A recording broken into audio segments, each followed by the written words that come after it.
What's up, everybody? You're listening to the Hustle and Flowchart podcast with your boys, Matt Wolf and Joe Fear. Check it.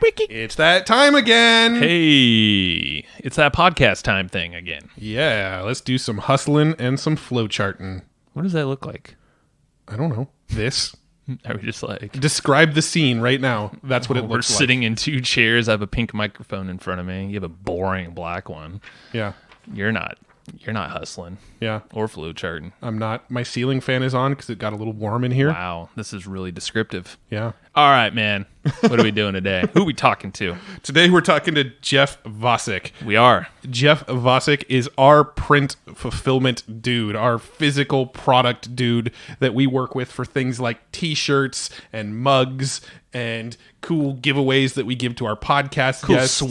Cool swag. And what we talk about in this episode is various ways to leverage physical products. We talk about ways to leverage physical products to get better conversion rates on the products you're already selling, how to leverage physical products to increase the retention of members if you've got a recurring income product. We talk about how to use physical products to keep people from canceling your physical product or for your whatever it is you sell. Any product. Any product. Yeah. We talk about the journey into creating this large print fulfillment company.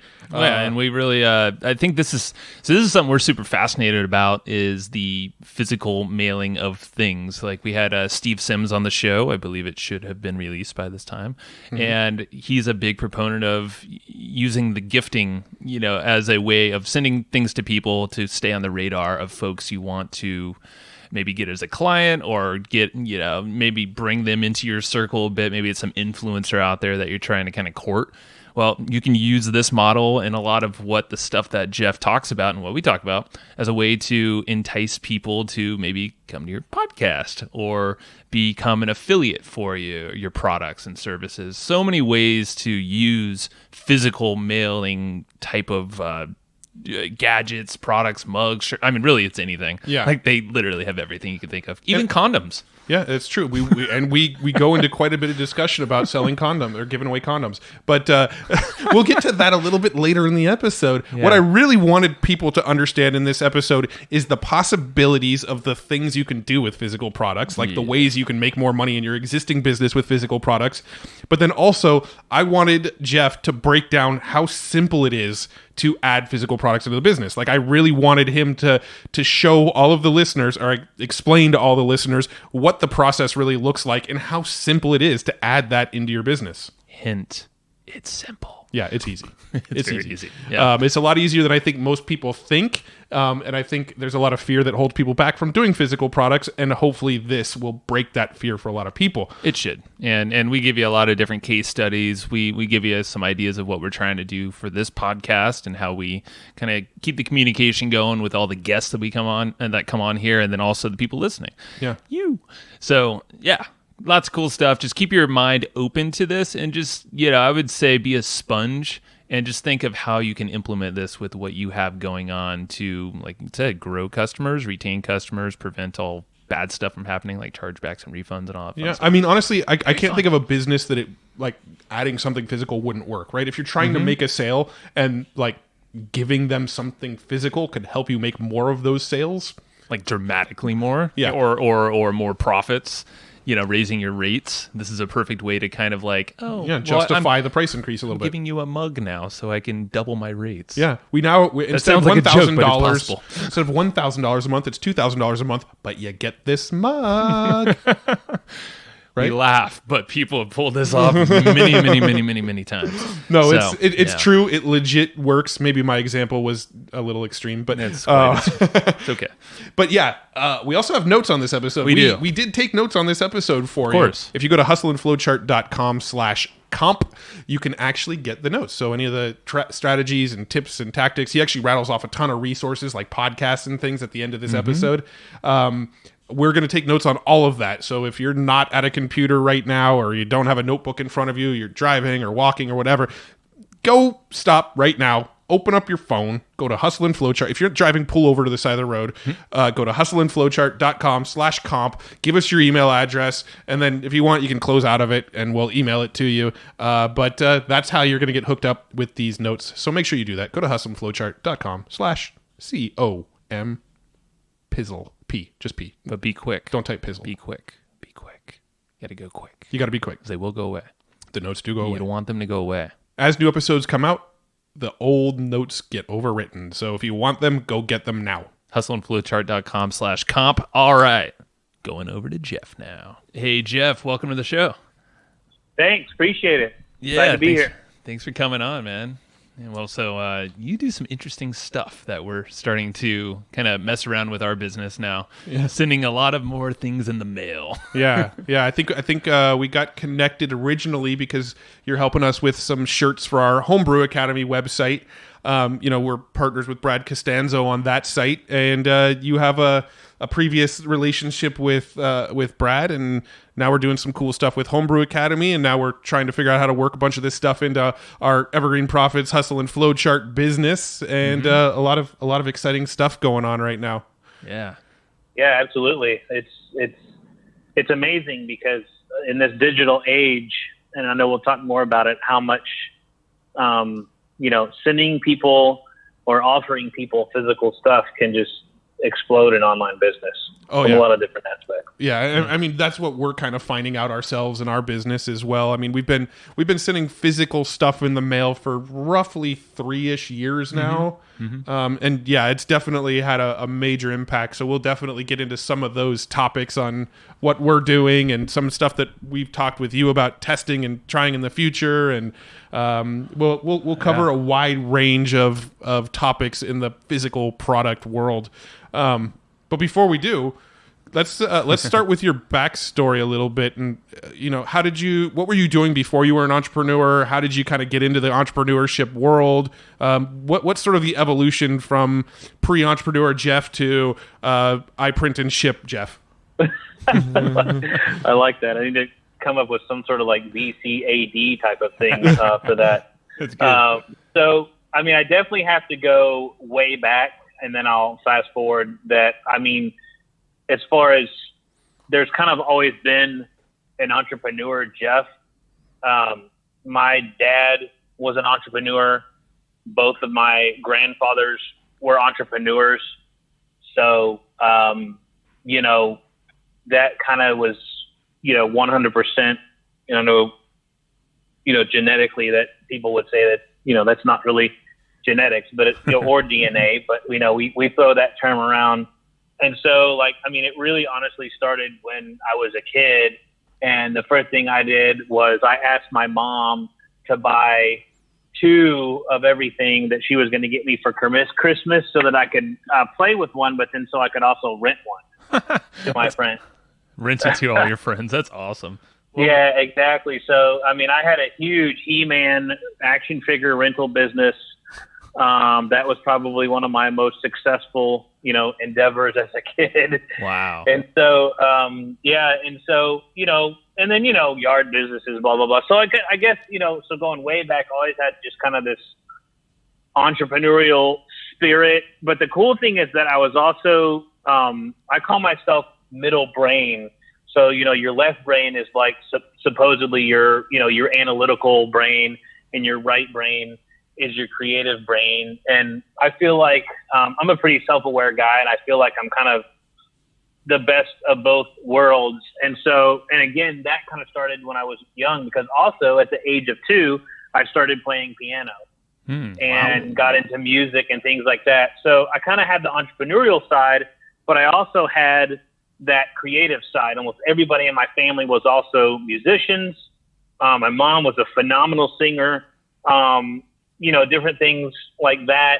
And so from the beginning, kind of the creative and the analytical kind of mixed together, and then, layer the entrepreneurial spirit and everything else on top of that. So that has always helped me be able to adapt and, shift and transform quickly in business. Then of course, just really like fast forwarding. So, don't have to tell you like all the details per se, but, of course I went through school And I wasn't the best student because, I was typically either wanting to play music or, do business or, see if I needed, do some data analytics on, is the twisty He-Man, selling better than the non-twisty He-Man. Wow. And things like that. And so, I went through school, and then so when I went to college for music, because it was just like I had a lot of pressure, even though certain people in my family were entrepreneurs and stuff like that. But I got kind of pressured to go the college route and get a good job and things like that. So I went to college for music. Realized pretty quickly. And towards the end of my college career, I did not want to be a broke musician. I actually say that, you learn from your experience, you learn from watching other people. And I feel like I really had an advantage in that it took me a long time to finish my degree because I had to work and go to school. And I was about 2 years off of all of my friends that started with me. And I always feel like this was kind of a blessing. And I never knock anything. I try to be a very optimistic and not negative person. But I got to watch all my friends that were finished their degree before me and were kind of starving musicians. And it was just kind of like, I really don't want to do that. That's just not my route. I also saw them a lot of them lost their passion for music because they had to do it for a job. And so it just became a job instead of a passion. And I didn't want that either. So I got into information technology. All the counselors in school said, hey, musicians are really analytical, so computers and information technology will be great for you. So long story short, I lasted as an employee for about 9 months. I figured out pretty quick I was unemployable. And of course, I should have known that. And so, again, right out of college, I actually kind of took a little bit of an entrepreneurial break from like high school all the way through college. I really kind of didn't have any side hustle during that time. But then as soon as I realized that, I really didn't want to have a boss and I was smarter than my boss and all that kind of stuff. And of course, being young, some of that was cocky. Yeah. But like I immediately started a web business and then I started a DJ business. And then, man, I just started doing all kinds of stuff, man, all kinds of stuff. I did MLM and network marketing. I just kind of really went through tons of things. I sold insurance. I mean, it's almost like you name it. Yeah. And I did it. And then I got introduced to the internet, man, like really hardcore, sort of in one of the MLM companies. I kind of saw the power of the internet because they were one of the first kind of online MLM supplement companies. And this was like 2001. And then in 2006, I got into real estate and started doing some real estate stuff online. And then I got into, from that, I started working with the guru. So I got into like, guru stuff and information marketing. And that's kind of where I really started my online marketing career, was really on the information side. And then, that was about 2006, 2008. And then, so I built a $12 million information publishing business from like 2009 to 2014. Wow. And then, man, I just saw a lot of my buddies getting into physical, and I don't mean shape, I mean product. Yeah. And, so it's like they were taking all their, phenomenal direct response knowledge from selling information products and selling services and things like that, and kind of taking it to Amazon and eBay and, building Shopify stores and doing, Facebook ads and all that kind of stuff. And, I just remember one of my buddies in particular that used to sell software and had a little information business behind that related to tech. I mean, go from like $0 to $10 million on Amazon in like 10 months. Jeez. And I was like, man, like I need to go do that. So I got into, it's funny because I kind of started out a little bit more on the logistics side. Backstory really quick. My grandfather on my mom's side had a packaging business. Like pretty much that's all he did was packaging. And I worked in that business for 4 years while I was in college. So I learned a whole lot about logistics and warehousing and all that, from that. But I did a lot of logistics and warehousing and stuff first. I know it's weird. Internet to that, it's like, what the heck, It sounds like your life in a nutshell. So. I know, it's like, exactly. And so, and then it was just, so then we started selling some products. It did little Amazon, did a $1 million eBay store, multi-million-dollar Amazon store. And then, decided that, I wanted to be more of the guy that, during the gold rush, the people that made, unless you kind of were one of the very, very few lucky people that hit it rich with, finding some gold, the people that really made all the money were the people that serviced all the gold miners. So the people that sold the pickaxes and the shovels and the sifters, and all that kind of stuff. It's like that. All that. Exactly. Yeah. Exactly. So it's like either that or you own the bank, So, so I was like, you know what? I want to be that. I want to be the guy. And obviously I kind of got a taste of that with logistics and warehousing, but I didn't feel like I kind of owned enough of it and got, really the full piece of it. And I saw a presentation from a guy that you guys might know, whose name has completely left me right now. So I'm so excited that I will not be able to give him any credit. I actually think he lives out there where you guys are. But he was in a mastermind with me, and I saw him do, it's going to come to me probably like in about 30 minutes, a presentation about in real estate, how as much as possible, if you can own every part of the transaction, you are like seriously, doing really well and have a great business model. And it's almost, it's practically recession proof and things like that. So I started applying that to our business because, he's talking about be the realtor, be the investor, be the closing company, be the title company, probably not going to be the bank because that's obviously it's difficult to start your own bank. But so maybe with the exception of that, and it just got me thinking, how can I map that on, to my business? And so we started manufacturing and making stuff and printing. And, we started with like apparel and different things like that. But then I also started building relationships and owning parts of the different processes and even down to freight and logistics, and things like that. And so that brings me to where I am today with iPrint and Ship, where, we make over 150,000 different products. We can product develop, we can make new products for you. We can source from all over the world. We do logistics, we do freight, we do warehousing, we do fulfillment. Obviously there are certain things that we do more than the other. There's always like, supply and demand and things like that. But we are a global printing and fulfillment company. And, and I love it. It's fantastic because it feeds every part of my DNA, and who I am and things like that. So that's kind of my story, sticking to it. I have a question. When you had your $12 million a year info business, what was that business? Because I feel like we might have crossed paths back then. I think we did. And that's a very common thing. And it's kind of funny.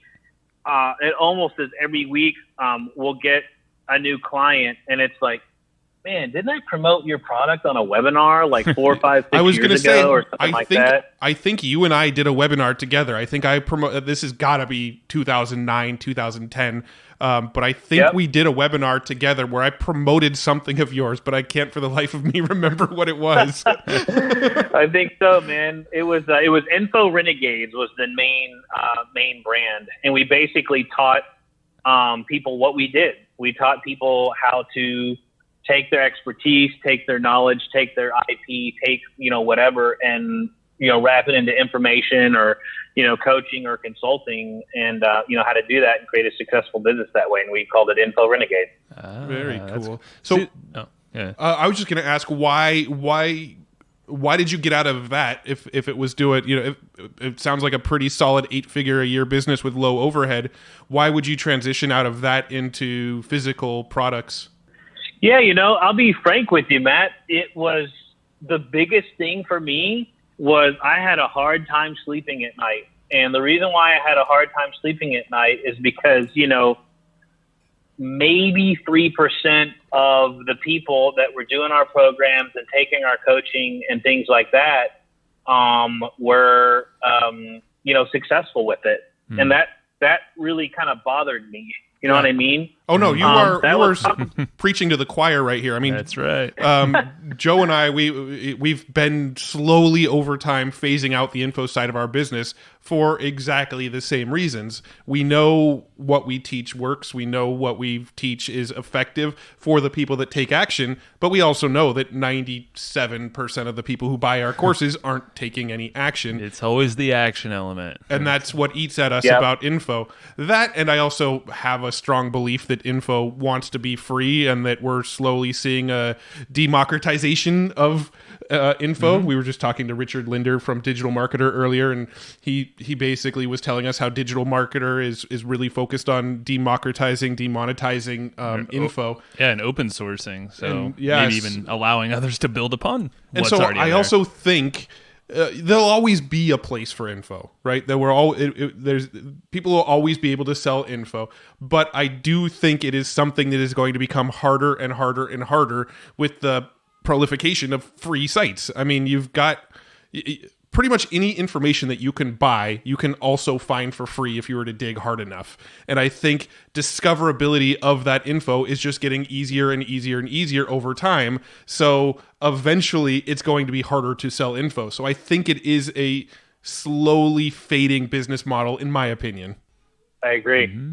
I agree. I think that in my opinion, what I think where info is going is it's going, and I mean, it's already here. And the word info is now pretty much, if it hasn't already, but really moving more towards content. I mean, it's just all content now. Yep. And since content is so accessible now, even way more than when I was doing webinars and all that kind of stuff, not really that long ago, and the whole scheme of things, is info is making it, in my opinion, I don't want to say easy, but more accessible for people to sell their products and services. But selling info itself is becoming, like you said, way more difficult. So to me, it's kind of like a pendulum, and the pendulum is like swinging towards, hey, info is amazing. And actually it's becoming, how it's amazing now is it's becoming such an amazing vehicle to actually sell your products and services, but the other side of the pendulum is selling info itself is becoming a lot more difficult. So I completely agree with you. Yeah, and it's I like that you have this colorful background of all walks of life, and then also the info element, which is prolific online in all different niches. And we were talking prior to the call how physical products, little bonuses or any kind of extra stuff that people can actually tangibly hold are great ways to increase conversion, decrease refunds, increase stickiness for any subscription recurring type products. What have you found in your experience, since you are a marketer, which is cool, you run a print house and you have this background, like what have you seen work really well for info product owners when they're using some kind of physical product in combination with their offers? Yeah, I mean, the things that work super well that I've seen are, t-shirts. I just created we're doing an event in less than a month, and we created a playing card deck, a custom playing card deck that we're going to hand out for free at that event of 52. I can't count. Math was never my forte. Thank God for Excel. So 52, because there are going to be 2 jokers. So 52 kind of like physical product, premium swag, promotional product, fulfillment, blah, blah, blah, hacks, so to speak. And one of them is, if all else fails, offer a t-shirt. So that's literally one of the faces of the cards is going to say that. So t-shirts are great. Books. Now, wait, can we step back real quick? When you say when all else fails, offer a t-shirt, in what context? Are you talking about like as a bonus to the product you're selling, as a tool to increase retention, as the product that you're selling itself? I'm just curious a little bit more about the context around that. Yeah, sorry, my bad. You're right. You asked me a question about information. So, like for information, adding a T-shirt as a bonus Got it. to the offer is super good. Or having a free plus shipping offer of the T-shirt, but you get like the course as part of the offer. So you get the course or whatever as part of that offer. Yep. So yeah, kind of for information marketers, what we've seen is providing something physical. A T-shirt works really well. A book works really well. A coffee mug we've seen really well. In fact, funny story. So Yannick Silver, you guys know who Yannick Silver is? Yep. I think you're taking this out of my probably brain. I literally I was going to make a Yannick reference, but I want to hear what you have to say. This is great. Yeah, so Yannick used to sell this copywriting course. This is one of the greatest kind of examples kind of in our world, so to speak. There's obviously more examples of this going back to like Jesus's time, to be honest with you. And so he sold this $2,000 copywriting course. And he was like, conversions were good, but it's Yannick, great copywriter, blah, blah, blah. But he's like, what can I do to increase conversions? And all the guy did was added a $4 coffee mug that said, "Kiss me, I'm a copywriter." And it it's a $2,000 course, $4 coffee mug. Like put that on your pendulum, right? And increased its conversions massively. I actually have a slide. I apologize. I'm not where I can see it. I actually have the number. But the lift was just for what it was, for just adding a $4 coffee mug that said, "Kiss me, I'm the copywriter." The lift was just kind of ridiculous. Yeah. Considering what it was. So, and he just gave that away. It's just like, hey, you get the course, you get this coffee mug. So, anything like that. Another one is that if you sell courses and it's something like a bigger, like how-to kind of course, kind of a more what I would say more of like a kit, more of like a thud factor kind of course, sending a welcome kit is also something that works really well. So we have several clients that sell. This is more for information, and you probably have information marketers of different, sales price points here. So I'll see if I can hit everybody.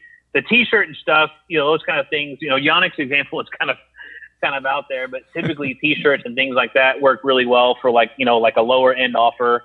But then if you sell like a big course, like a $500, $1,000, $2,000, $3,000 course. I mean, we have some people that sell $3,000 courses. And then we're kitting and fulfilling, making, and then kitting, and shipping out a welcome kit for them. And that's really working well for people that kind of have a bigger online course. Man, I wish I'd have thought of that when I was doing Info Renegades. Our price point was $997, and then the upsell was an additional $1997. So like $3,000. Man, I wish I'd have done I probably would have been a $24 million business if I'd have done the welcome kit thing or some kind of physical thing, back then, but it is what it is. So for information, T-shirts, mugs, books, like if you're selling information, like an ebook or something like that, and you can put that into a physical form, man, people are like killing it. Outright selling the physical form, or doing the physical form of the ebook either as a bonus or as an upsell. We've got several people on ClickBank that are selling, an ebook on ClickBank, and then they're upselling into the physical book. But then, as part of that upsell, they're offering some other things that they get by taking that physical book upsell offer.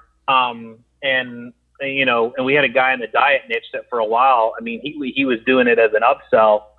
And, we were moving 700 to 1,000 books a day, for that guy. Yeah. I'm curious, just for the listener's sake, obviously you and I have talked quite a bit now, but for the listener's sake, what sort of costs are we looking at for things like a mug, a shirt, a book, including the cost of the product and, adding some sort of like custom image to it and shipping it out? Yeah. Obviously, on things like books, it's a little difficult because it depends on the size of the book, how many pages, and things like that. But I can definitely give you some examples. T-shirts are a little bit easier.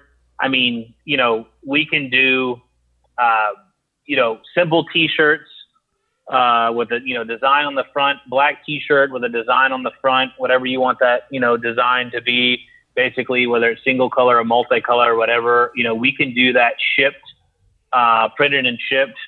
I guess we can maybe put in the disclaimer of the date, because who knows about, pricing and shipping. But it's true. Right now at the time of this recording, we can do that for under $10, printed and shipped. A lot of times under $9. And again, that's printed and shipped to your customer. For things like books, again, it really just kind of depends on, the size of the book, and things like that. Those guys that were doing, 700 to 1,000 books a day, that's obviously a lot of volume. Mm-hmm. I think the book cost them a little over $2. It was a little bit thicker of a book because it had a bunch of diet stuff in it and recipes and, all that kind of stuff. So I know that book was a little over $2 for the book. And then shipping, they were cool with shipping it media mail, which is pretty inexpensive. That's the cheapest way, right? For books? Yeah, it takes 8 days, but it's super, super, super cheap. So as long as you set up your peeps that, hey, you're going to get your book in 3 or 4 days. So, we're going to ship media mail. Yeah. Yeah, exactly. I think they were at I want to say $4 or $5, printed and shipped on the books. Obviously, they were doing quite a bit of volume. Volume does matter. So it really just kind of runs the gamut on that. A coffee mug, like I said, $2 to $4 for a coffee mug. Packaging for a coffee. The only thing about coffee mugs is packaging is a little bit more expensive, because obviously, you don't want it to show up in pieces. Right. And so, it's a little bit more, but we still do that for about the same as a shirt, under $10, under $9. So yeah, there's a lot let me put it this way. There's a lot of things that we can do for under $10. Yeah. And so, that's kind of another way to look at it. It's like, what can we do for, you give me a budget, and I can make it work. It's very powerful when someone, gives us a budget, and we can make it work and everything. Yeah. Well, I just looked up on your site, and we can get hustle and flowchart flags printed. So, I think we should. I think we really should. If we can, that means we should. Well, I know you have a flagpole in front of your house, Matt. I got one in my back. Let's fly them up. Yeah, we do both have flagpoles at our house. That's hilarious. Yeah, awesome. I love this, man, because back, when Matt and I started, 3 years ago or so with the physical mail side of things, because we've always been online mainly, but, with our EGP letter, that was a monthly newsletter that we started back then. It's restarted now, but we also sent welcome kits, kind of like what you're describing. So it was like a little pamphlet with some other random swag or whatever else packaged up in there. We packaged a book in there. Yeah, it was a box of junk. We sent people a box of junk. Admit it.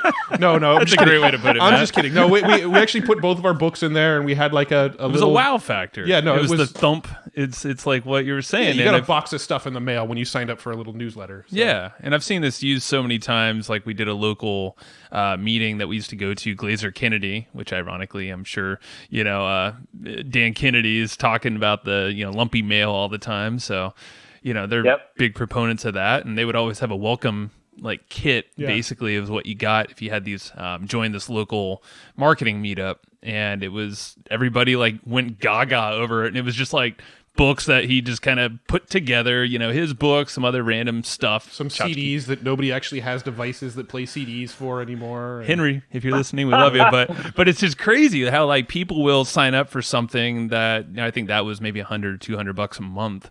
Yeah. And that thing is just the stick factor. That was $80 a month. Yeah. Well, yeah, whatever it was. But either way, it's not a bad amount of cash, and you're giving away maybe a box worth $10. Yeah. No, for sure. Yeah. Yeah. more of the punchline I'm actually glad you kind of brought it up from an information perspective, because more of a punchline for you information marketers out there is just what it does for you on the back end. Mm-hmm. I mean, it's just so profound what it does for you on the back end, especially from a refund retention and refund reducer, retention increaser, and chargeback reducer. And we found that, for example, people who lead with information and add some sort of physical component or premium or whatever to it, I mean, the refund and chargeback rates go down dramatically. Like, I'm not talking about go from like 30% to 26%. I'm talking about going from, 25. I mean, you guys know with info. I mean, the refund and chargeback rates can be ridiculous. Oh, yeah, they're horrible. Upwards of even 50%, even for some of these guys like on ClickBank and stuff like that. And like, we found when you add a physical component, I mean, we're down in the single digits. So imagine having an information business where your refund and chargeback rate is 15, 20, 30, 40, maybe even 50%. And that gets jacked down to 2, 3, 4, 5%. I mean, holy cow. I mean, over time, it's so profound what that can do. So, great questions asking me about the products and what works and the pricing, because, hey, the ROI's got to work. But long term, like, what's the ROI on that? I mean, what's the ROI of, increasing retention, decreasing refunds, and decreasing chargebacks at that phenomenal rate over and over, month after month after month after month after month, man? Mm-hmm. That stuff stacks up. That just really adds up. What are some things that you have seen as far as, I don't know. I guess my assumption would be it's going to be a lot of the same stuff. But have you seen anything specifically work? Let's say somebody emails in and says, "Hey, I want to cancel," or let's say somebody's been on the thing for 3 months and we've seen that our average drop off is after 3 months. Our typical retention is 3 months, and then after that, people start to drop off. Have you seen any products or like types of products that have worked to either prevent people from actually going all the way through with the refund, or something that has preempted the potential refund when somebody hits like that 3 month mark where your typical drop off is? Sure. I mean, it definitely is some of the same stuff that we've been talking about. It's just that timing. It seems that like 7 to 9 days before that drop off seems to be kind of like a sweet spot. I honestly don't even know why. It's kind of like, Perry Belcher used to say that, like blue number 66 had to be like the border on your page, and they tested like, 300 colors of blue. Like, why blue number 66 worked, I have no idea. They had no idea. They just tested 8 million different blues, and that's the one that got, the 5% lift. So I don't know necessarily, I don't know if it has to do when their credit card statement hits, the rebill, blah, blah, blah, whatever. But those seem to be the days. But I mean, it kind of runs the gamut a little bit based on the mindset of the customer as far as the value of what they're getting every month. So it's kind of relative to what they're paying. And so if you're selling, like, let's just say you're selling like maybe like financial advice to wealthy people, I wouldn't send them a t-shirt. Mm-hmm. It definitely needs to be something that they'll use, and B, something that's relevant to kind of, the demographic and, value kind of profile that they're in. I hate giving kind of like complicated, loaded answers, but I'm not going to lie to you. It's like, it's the truth, and I don't want to lie to your audience. Yeah. Well, I think, but like, it does kind of depend on that, as well. Yeah, I think the main point here really is that it's not really the widget, the what you're sending them that matters, but I think what I want people to take away from this episode is the potential that you're talking about here. Mm-hmm. This has potential, like just adding a physical product into the mix with your info product or your software product, or whatever type of your coaching, your consulting, whatever you sell online, adding a physical element into it can increase conversions on that front end sale. It can increase retention when you know people drop off at month 3. It can prevent a refund when somebody emails you and wants a refund, and you say, hey, if you want to stick for another month, here's something that we can offer you to stick around for a while. I think the bigger point is less the what and more the this is possible. And I think that's what I really want people listening to this episode to take away from what we're talking about. Yeah, and just that's exactly right. And there's even the ways that we want to use it for this podcast. Like, there's so many ways that we want to leverage a lot of like what you do is, for the guests on podcasts, we already collect their physical address and their shirt size. Mm-hmm. So that gives us some pretty good data to work with right there to follow up. And it's all about relationships. Like, we had Steve Sims on here it's not released yet, but we recorded last week. And, he's all about sending people, really, it's like unexpected stuff in the mail. So like another use case is follow up with someone when they're not expecting it. Don't tell them you're sending it, but if you have their addresses and you know that they're either a connector or they're going to freaking buy a bunch of stuff from you, giving them something useful to, even if it's kind of unique or maybe it's unique to them, but it's cool. It's just showing appreciation. That's one way we want to really extend the touches that we're doing with each person. Yeah. Yep. Yeah. It goes down to psyche. I mean, that's really, and Matt, I love the way you sum that up, man. That's so, I was probably kind of rambling there, but I get pretty excited about this and everything, in case you couldn't tell. But the way you sum that up, I love the way you sum that up, that it's just the opportunity and to go a tiny bit deeper. And I won't spend this time on it. It sounded like you had another question or point. It's all about psyche. I mean, we've studied this. We know why it works because we actually have studied this. There is psyche behind it and stuff like that. And one of the biggest things that Joe just pointed out that was great is the gifting model as well. I mean, there's definitely a gifting side of this that is huge. And especially for people that are thinking about canceling your trial, canceling your subscription or whatever, that 7 to 9 day time frame that I mentioned, before they typically are canceling, you sending them something unexpected, as Joe said, they don't want to be the jerk that like refund. And I'm just saying this is how they think. I'm not saying they're jerks, but literally we've done studies on this. They literally don't want to be the guy that cancels on you when you sent them the $10 box of brownies that their kids ate through and just absolutely love and wouldn't stop talking about the brownies. Exactly. And how good they were. Yep. That's what it is, man. It really does go down to psyche. Oh, 100%. And I mean, we found out just with our own newsletter that if you're an info business, if you're selling info, you can actually take that info and take it from an online info product to an offline info product, and your retentions are going to go way up.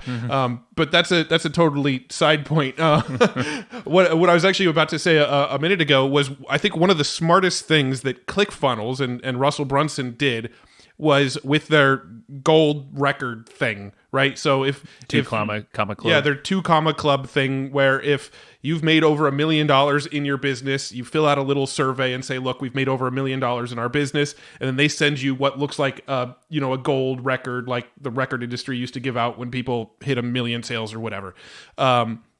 Giving that thing out causes people to get it, they get it in their house, they hang it on their wall, they take a picture of it, they post their picture on Instagram of like, look at this amazing achievement that I just got. They share it on their Facebook wall, they go into the ClickFunnels group and they tell everybody that I just got into the 2 comma club. I mean, I don't know what those things cost, Russell. I mean, $20-$30 a pop, but think about like the marketing reach of all of these people that have entered the 2 comma club and have shared it on social media. It's freaking brilliant. Right. Yeah. Huge. And I those think welcome kit things, the welcome kit things that we were talking about earlier. I mean, again, a lot of these guys, their clients and their customers, their audience, they go on to Facebook. What do? They unbox it. They video themselves unboxing it. Hey, all you blah, blah, blah, and such group, I got my kit today, show pictures of it, blah, blah, blah. Just like what you said. I mean, that's exactly right. That's such a great point. We hadn't even talked about the whole viral component of it and stuff as well. Yeah. Probably there's so many strategies. I'm just thinking like, hey, if you wanted to get the attention of like an influencer on Instagram or YouTube or whatever, like maybe send them some stuff, find a way to get to their address. I'm sure you could figure it out online. Start a podcast. Ask for their address when they register. Yeah, I mean, that's one way to do it. And freaking, now you got you have an excuse to follow up with these people because you sent something to them. Yeah. And it's unique. Ideally, maybe you could put like a cool little note or something in there. I'm sure. Do you guys like have notes and ways to send that out per customer? Yes. Uh-huh. Yep. Sweet. Yeah, I figured so. Yeah. That's why. Yeah. I mean, you guys like have all that stuff covered, and if you have that personalized element, like that's a perfect way to get on the radar of someone that can totally send you like loads of traffic or endorse you, get you on their show, their YouTube channel to blow you up. Yeah. Well, I mean, so one of the things that people ask us all the time, and this is legitimately something that comes up fairly frequently, is like, how did you guys get to know and build a relationship with Roland Frazier and, Perry Marshall and, a lot of the people that we've had on the podcast, we've actually gone on to build pretty good relationships with them and talk to them quite often. And that question comes up, and it quite legitimately is this type of stuff. We bring people on our podcast and then we do whatever we can to stay on their radar beyond that. We send them shit. We get on phone calls with them more. We offer to help them in their own business. But that whole reciprocity thing is really what has built our business over the last 10 years. It's why we are where we are today, is because of that reciprocity element and just giving freely to people who we feel have helped our business. Absolutely. Yep. Yeah. Cool. So I have, did you have anything else here? Because I wanted to kind of shift angles a little bit. Let's shift it. Yeah. Okay. So what I wanted to ask, so there's probably a lot of people listening that have never dealt with any sort of physical products. They've never mailed stuff to their customers.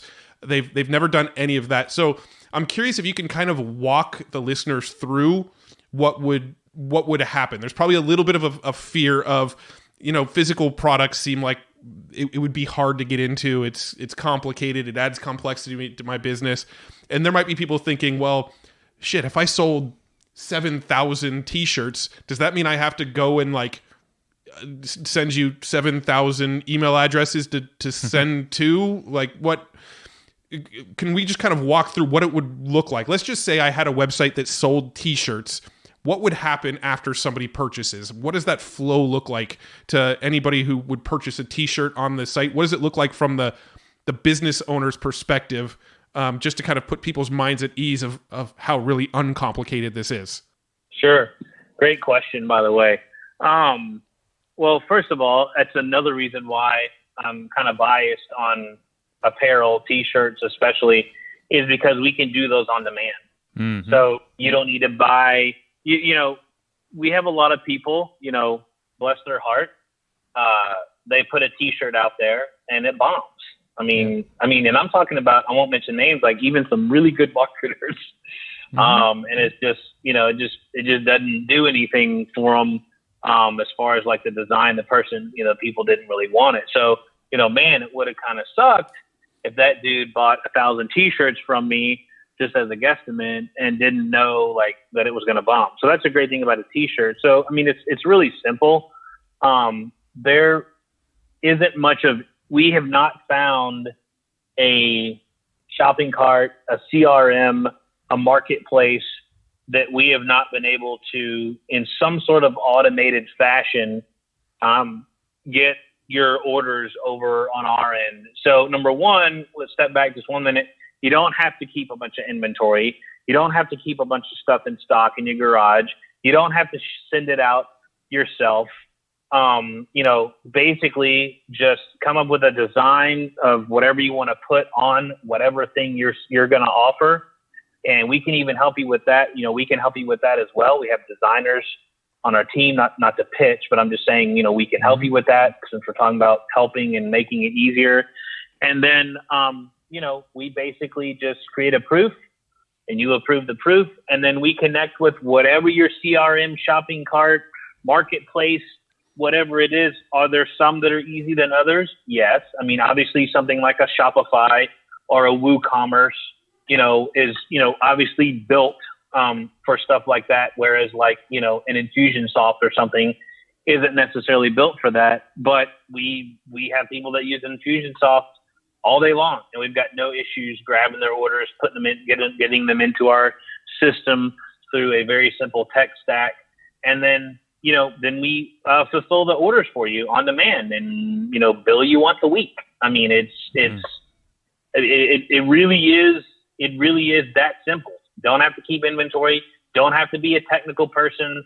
Don't necessarily have to set up anything. I mean, we have a plan or a tier where we'll build out your Shopify store for you, or whatever, if you want us to, if you want us to do something like that. So it can be super duper. I mean, it's very simple. I mean, it really is simple and should not scare anyone off at all, because we've got them covered at every step of the way. For sure. Rad. Now, are there other products other than shirts that are print on demand, or is shirts really the only thing you can do print on demand? So we can do pretty much any kind of apparel. So I mean, I had a lady the other day, this is a new one, that wanted to know if we could print sports bras on demand. And I'm like, there you go. Actually, yeah, we can. And so, I mean, we can do underwear, we can do sports bras, we can do, we have people in the fitness niche that have, full, like, kind of, fitness clothing. We print different kinds of shirts for them, including even the dry fit stuff, and things like that. That's more, apt for working out, to workout shorts, sweatpants, socks, and yoga pants, things like that. When you get into the more kind of physical hard goods, we can do pretty much just about any kind of print. And you guys kind of have some experience with this. We actually just brought a whole bunch of the print, what I call print in-house. And so that's why things like inserts and, some of the other things are very simple to do, on demand. Things like coffee mugs, or another really popular kind of physical product right now is those stainless steel insulated tumblers of all shapes and sizes. Those are super popular. And so, right at this point in time, we don't do those on demand, but here's what we tell people. And we have people do this all the time. Do a test offer, test it, set people's expectations, because we can still get them done really, really fast. Most of these things we can get printed and be ready to fulfill for you within 7 business days. So, I mean, it's not like, it's going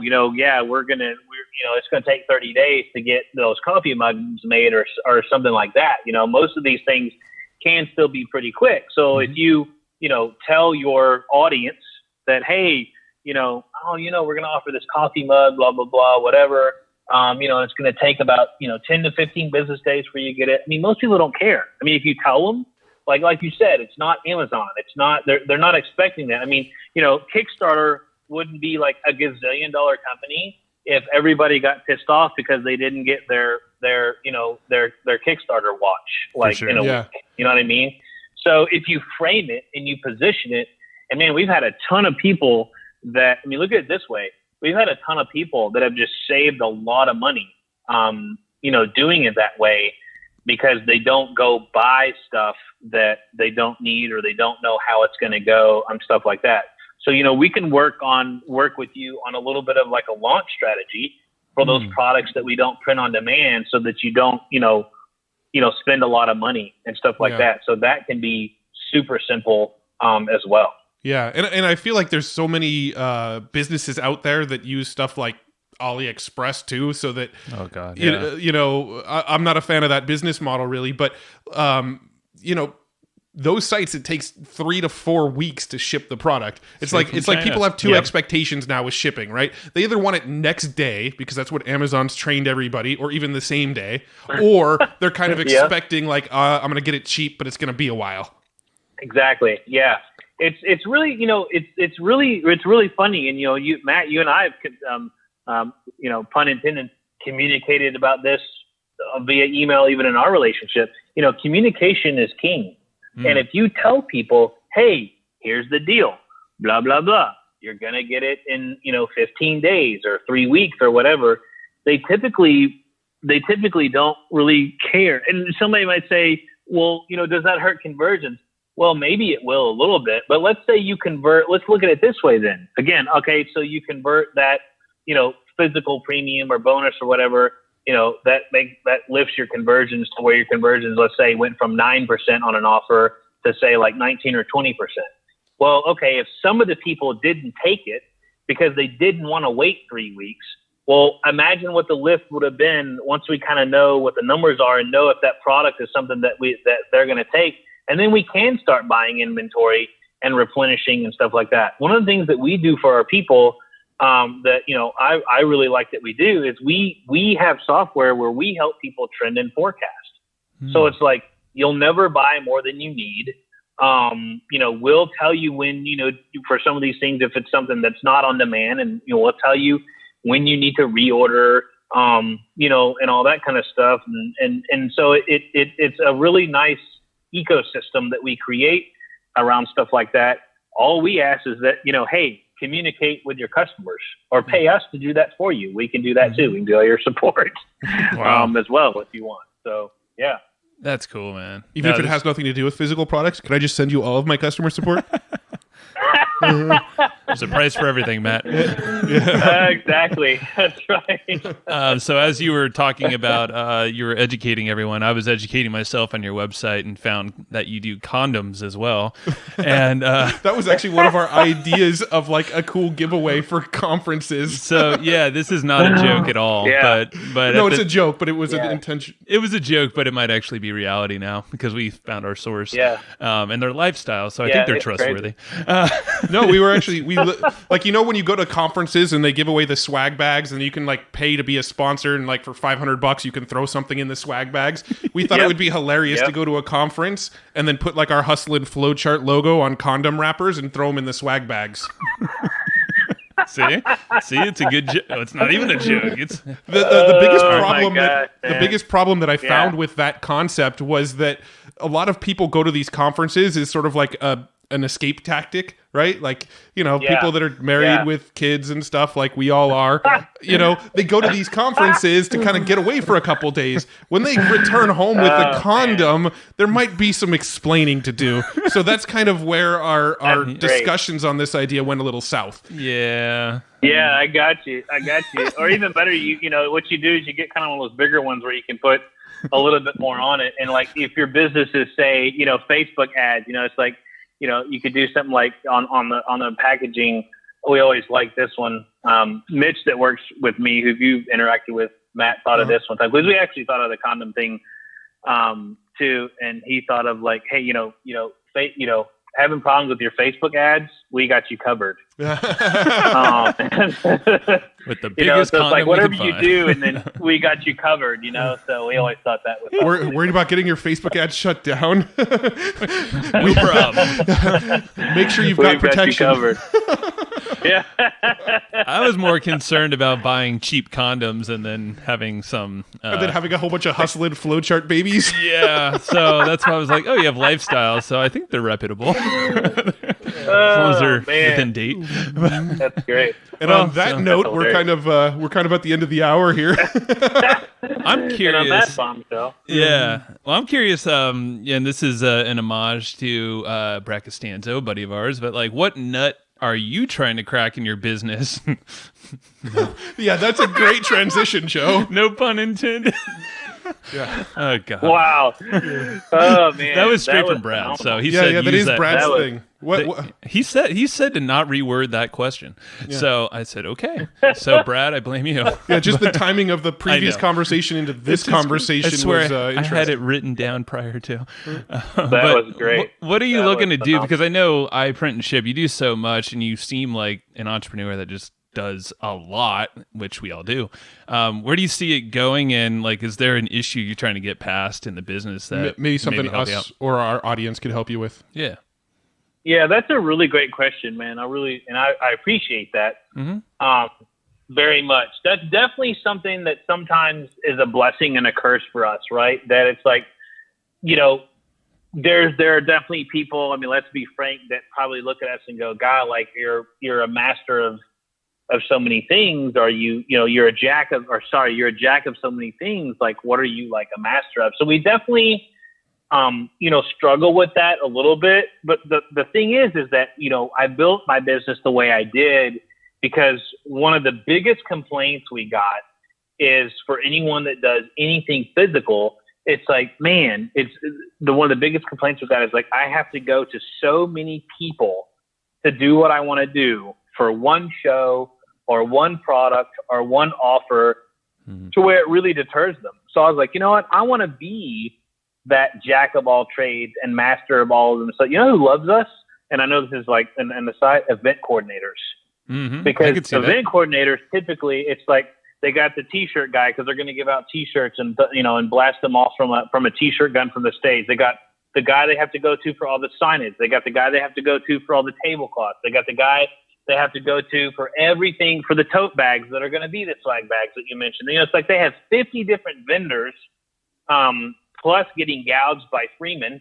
And it's like, so when they can come to me and go, oh yeah, I do your signs. Oh yeah, tablecloths. Yeah, no problem. Oh, the pop-up banners. Sure. No problem. Oh, you need backdrops? Yeah, that's no big deal. Oh, you want something hanging from the top of the hotel so when people, no problem. It's like, oh, well, yeah, we'll do the T-shirts, we'll do the hats, we'll do the coffee mugs, we'll do all the little trinkets, everything that's going in the tote bag. Well, first of all, we can do the tote bag, and then we can do everything that's going in the tote bags. Oh, you need programs? Cool. Yeah, we'll print your programs for you. They're just like, wow, I can't believe this. You're making their lives easier. And Yeah, exactly. That's the whole thing is like buy people's time back for them. Or something like that. So what I'm working on, for me is I really want to get I would like to get more into, first of all, a whole lot more, guys like you that want to do a bunch of different things, want to grow, want to do print on demand, but also maybe want to do this and do that. So, kind of going away from like, and again, with all due respect and, hopefully I'm not, like shunning customers away by saying this, but I'm an honest Southern dude. And so, my mama would be proud of me, but like, like the soccer mom that wants a dozen t-shirts, like we're just trying to like get away from that and get into corporate and get into big accounts and get into people that are doing a lot of print on demand and people that are doing big volume and mass volume and things like that. Because for us as a business, that really creates a lot of different things. It makes your business a whole lot more valuable. It creates a whole lot more longevity in your business, and things like that. So I'm trying to get to more people that are doing stuff on demand, whether it be apparel or even on the fulfillment side. We're trying to get more fulfillment clients, and things like that, and kind of getting away from the, I need, 10 t-shirts for my, my groomsmen, for my wedding, and stuff like that. Does that make sense what I'm saying? Totally. Yeah. You're going for, it's more volume and it's maybe something that's recurring, constant flow of new orders and you can really do it right. It's not these one-off things where you can't really test and see what works best. So it's going to be better for your customer as well. Yeah. I mean, we definitely have some people we can connect you to, and a lot of people listening too. Yeah, for sure. And we actually, we do little events from time to time locally, and one of the things we always get for these events is those step and repeat backdrop banners. So we might have just found a new source for those too. True that. That's right. So, what's the best place folks can go check your stuff out? Because I know we've been tossing a lot of ideas around. So the main site is printandship.com. iprintandship.com. And that's kind of what I saw, like our main corporate site. It definitely has all the categories and you can drill down into products and things like that. But it tells you a whole lot about what all we do, why we do it, how we do it, and things like that. Because we are kind of a product creator, but also, a service company, we needed a site that just kind of told everybody what we do and how we do it and why we do it. And then we do have a separate site that I think that's probably what you were surfing while we were doing the podcast here, Joe, which is same thing, store.com. So you just add store there at the end. And one little caveat I will put in for everyone that is listening, we worked with a partner to build that on a platform that would give us the ability to not have to create necessarily our own, catalog of 150,000+ products off the bat. So the pricing that you see on there is what I call inflated catalog pricing. When you were a kid, you guys, I don't know how old you guys are, but like you remember getting like the service merchandise catalogs and the Sears catalogs and stuff like that. For sure. Or the Hammacher Schlemmer catalogs and all that. And it's like the pricing is just like crazy. But then you go to the store and it's like, oh, it's like $10 cheaper, or they're on sale, or like whatever. So definitely one little disclaimer, you find something you like on there, reach out to us, and it's going to be less than what you see. We're trying to work on that a little bit, but the problem, man, is these, the way some of these products are, man, they can go up and down in pricing. So there's kind of like a safe way to like price everything, but like whatever you saw those flags for, and especially because you guys get the multi-line discounts and stuff. I mean, it's going to be a lot less than what you saw on there. But that's the two sites: iPrint and ship.com. And remember, you can't put an ampersand inside of the main domain, so it's literally the word iPrint and ship.com. And then if you really want to get lost, you go to iPrintandShipStore.com, and you can see condoms and every flags and everything else. Well, I hear they're best selling. That's your top selling item. So I don't know. It's just interesting to me. I'm just kidding. I don't know. Oh man. Yeah, we'll link everything up in the show notes too, so there's no confusion for everyone. But awesome. And let's ask the book question. Matt, what's the book question? The book question. Do you have any books that you often reference or refer back to, or recommend to people often? Oh man, again, my mama would be proud of me for being honest, but no, I don't really, man. That's awesome. That's the best answer. I don't. You're honest. I don't read, man. Like I'll do audio stuff. That's all right. That counts. Audio books and everything. But man, I have such a hard time reading. It's funny. It really started probably about 10 or 15 years ago. And man, my mind just like, I just have a super hard time reading. Yeah. So, if someone wants me to like really, it's like, okay, is there an audiobook? Is there an audiobook for it and stuff like that? And what I will tell you is that the people that, I have a lot of friends. You guys are amazing. And I've actually followed you guys' podcast for quite a while. So this is kind of like a dream come true. That's awesome. That I'm like on you guys' podcast, like, my heroes. And here I am. Like, I feel like I've like arrived or something. But it's like, oh, serious. And then not even thinking about Matt and I probably did like a promo together like 5 or 6 years ago. It's like, but, podcasts are amazing for what I just said. So like, do you guys, are you cool if I like recommend another podcast, or do you not want me, like, I want to be careful with go for it. Absolutely. Like that. The podcasting community is a very symbiotic community. We all help each other out. So Cool. So what I will say is that as far as things that I listen to that have helped me, so not reading, but listen to, Gary Vaynerchuk has definitely been a big influence on me. I think a lot of it is because he's a lot like me.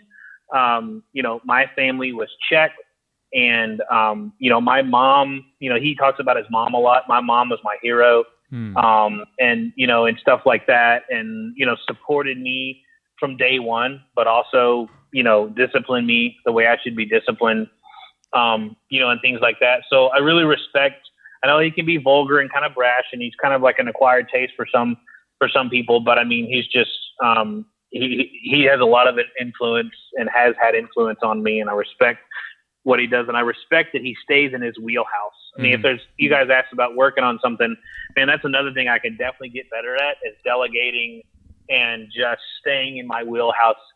My business partner said something to me the other day that I thought was actually quite profound, and she's really good at this. And you guys met Rachel when we met in San Diego, and she said, what the problem is like, you're not useless enough.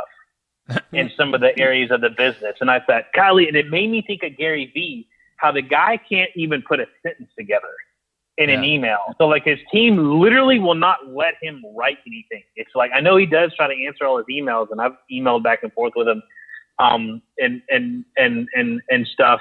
And I've given a lot to some of his charities and things like that. And, man, it's like, yeah, the guy can't put a sentence together, and it's all lowercase, so they won't let him, but he knows that, you know, he totally knows that. The other one that I really like is How I Built This. Mm-hmm. That's a good one. Yeah. It's NPR. Yeah. I mean, it's just, yeah. And I mean, you know, I actually stumbled upon that. I think actually Justin Brook, you guys might know Justin Brook. I think he sent an email out one time and was recommending all the podcasts that he listened to. So give him some credit. Man, that one is just awesome to hear. It's like what, you know, when you guys are here asking me about my backstory, that's what I love about just hearing about what people did in their business through adversity and what they did to pivot and shift and, you know, all that kind of stuff. Everything from, you know, the guy that owned Chipotle and what he did when the big old, you know, E. coli or Listeria or whatever the heck it was, that, you know, I mean, literally almost freaking ended Chipotle, you know, I mean, just listening to how he worked through that. And now they're, you know, obviously still massively successful in building, you know, franchises and everything everywhere. So, you know, so that's a really, really good one that I like to listen to. And I love it, I think, And what you're, you know, going back to the consumption of content and stuff, I think you're just so busy doing stuff and actually taking action that, I mean, that's nothing wrong with that, man. Some people just get stuck in the books and resources without actually doing anything. So, I mean, props to you for that. That's a really great point, Joe, is that like, I think you're right. I think that people can become information junkies. Yeah. And then what happens is you're actually not really learning anything. Totally. You really don't learn until you act. I mean, you really, really, really don't learn and get better and stuff until you act. You know, everybody's, you know, debating who the basketball GOAT is, right? And, you know, if you look at like Michael Jordan, you know, and, you know, of course, so now it's like, is it LeBron? Is it Michael Jordan? Blah, blah, blah. And I'm not a huge basketball fan, but I'm kind of up on current events. And, you know, if you look at Michael Jordan, it's like the reason why he was so good wasn't because he read a basketball book or like read every freaking periodical or whatever on basketball he did. It's just because he would shoot 10,000 free throws over a summer. Yeah, he freaking practiced like, and whatever, did it. Yeah. You know? Yeah. No, it's so damn true, man. Same thing in business. It's so maps onto business. And I think that people don't think about it that way. You're kind of forced to with sports and entertainment, stuff like that. You're like forced to do that. And that's why a lot of great athletes become great businessmen and businesswomen, because they understand that it's that on the court experience, day to day. You have a fire in the warehouse. You know, the ship that was bringing all your shit over gets hit by a hurricane or like, you know, whatever it is, some dude gets run over by a forklift or, you know, somebody, we print 2,500 shirts for somebody and like every single shirt is crooked. I mean, like, you know, it's the day-to-day experiences and stuff like that really, in my experience, really help you grow and get better than reading a book or something like that. Yeah, for sure. Well said. Well, cool. I want to get you off. But you should add a book. You should add a book to all your funnels. Yes, add a book to all funnels. Jeff promises to read them all. Jeff will never read them, but add them to your funnel. I'm literally just spitting my water out. Yep. He's an honest man, that Jeff. I love it. Well, cool. We got to get you off to dinner. I know we kept you about 15 minutes longer than we promised. So thanks so much for spending the time with us. And I think there's a lot of great takeaways for people here. And hopefully this gets more people doing some physical print fulfillment and ideally using iPrint and ship. Heck yeah. So we'll link everything in the show notes again. And Jeff, thank you for your time, man. And looking forward to printing more cool stuff. Condoms, maybe. I don't know about that. We'll see. We'll see how it plays out. No, I mean, I have to say thank you to you guys and shout out to your audience. Guys, listen to everything these guys say, but not only listen, but act upon it. These guys are brilliant. And I mean, like, absolutely just do what you can to act upon all the information you guys are learning from Hustle and Flowchart. And it was an absolute honor and privilege to be on here, guys. Thank you for letting me share and be on here. That's super cool. Thank you very much, Thank man. you. Thanks, Jeff. Have a good one. All right, guys. All right, see you. All right, take care. You too. All right, bye-bye. Bye. Thanks, everybody, for listening to this episode of the Hustle and Flowchart podcast. Before taking the time to listen, we want to give you something a little bit special. Every single episode that we do, we actually have somebody on our team take notes. We basically have a Cliff's Notes version of every episode where you can go and find all of the tips and tactics that they laid out, all of the resources that they laid out, all the good stuff from this episode. We actually have a nice simple notes version that you can find on our website. So go to evergreenprofits.com, find this episode that you just listened to, and give us your email address and we'll send you the notes. Thanks for listening.